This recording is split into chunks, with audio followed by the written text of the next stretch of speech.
Good afternoon, everyone. Welcome. My name is John Pyatt. I'm the Director of Federal Relations for the University of Illinois System and President of the 2014 Science Coalition. Welcome to today's briefing, which is sponsored by the House Science and National Labs Caucus. We've got our two co-chairs here with us today. For those of you who don't know, the Science Coalition is a nonprofit, nonpartisan organization of the nation's leading public and private research universities. We work to raise awareness about the value of the federal government's investment in basic scientific research through things like our Sparking Economic Growth Report, which I hope everyone picked up on the way in, and today's briefing. We also honor members of Congress whose actions and votes consistently reflect the belief that basic scientific research conducted at universities and national labs all across this country is essential to our nation's ability to address pressing issues in health, national security, energy, and beyond. We recognize members who get it, that strong, federally supported research enterprise drives innovation in our economy.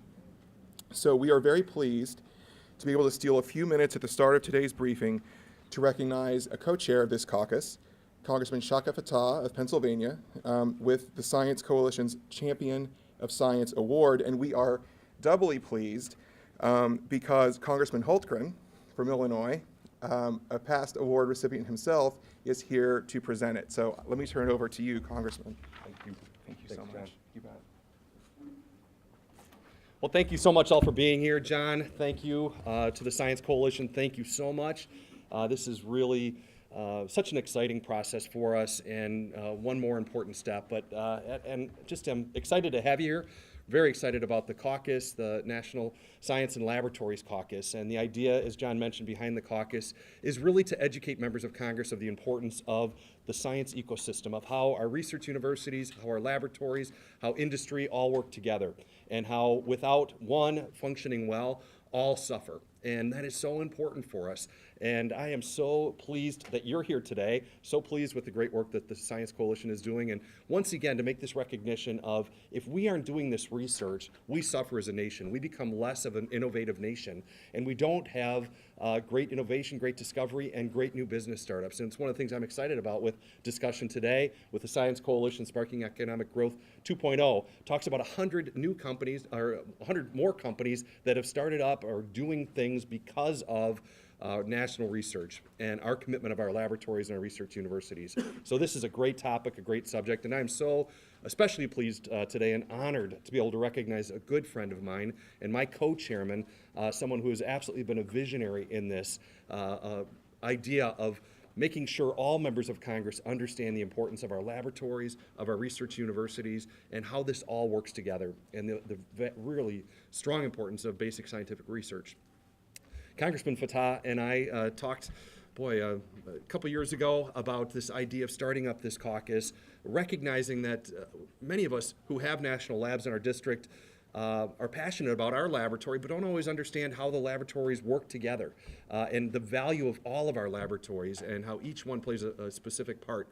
So I can understand how certain members who have a lab in their district are passionate about their lab. What I love about Congressman Fattah, my co-chairman, is he's done something I think no other member of Congress has done, and that is he has visited and toured almost every national laboratory in our country, but he doesn't have a national laboratory in his district. That is so impressive to me of his passion and his commitment and his realization of how important this is and how you need to get on the ground to see how this works and meet the people and see the scientists and the researchers, the engineers, the physicists, the work that they're doing. And so I appreciate that. He also has been such a champion for brain science research and initiative there with neuroscience, and that's inspiring to me and going to be groundbreaking, I know, with the new discoveries we're going to see that are going to change lives as far as people who and families who are suffering from Alzheimer's and all of the other brain disorders that we see, and so much can happen there if we see that next great breakthrough. I know there's so many initiatives that you've been involved in, but I think more than anything else that I appreciate about you is your persistence, that you get on something and you don't let go of it. And that is how you get something done here in Congress, is you catch a vision, you get the understanding you need, and then you work to get it done. And that is something I've never met anybody who does that better than you, bringing people together, people from different thoughts, different backgrounds, different parties, recognizing that that's the only way we're going to get something good done. So I congratulate you. There is no one more deserving of the Science, the Champion of Science Award for this year than you. So please join me in welcoming and congratulating Congressman Fattah, the Champion of Science. Thank you. Congratulations. You join us out here. Wow. Let's stand over here. Sounds good.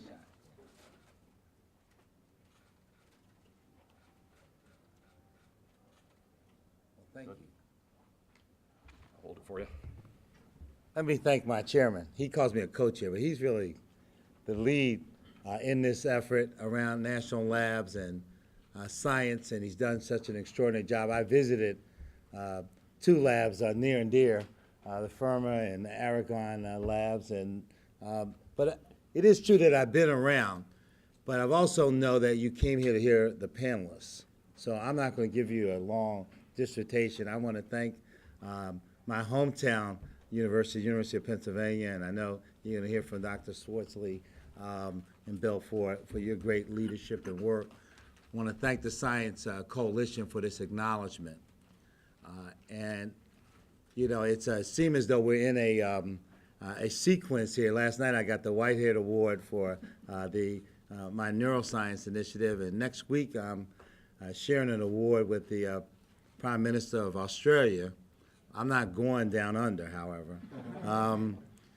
But this is most important because this is not just because of our work on neuroscience. This is for a more broader array of activities looking at the science enterprise and apparatus in our nation and promoting the notion that if we are going to retain our global leadership position, we can't do that on the cheap.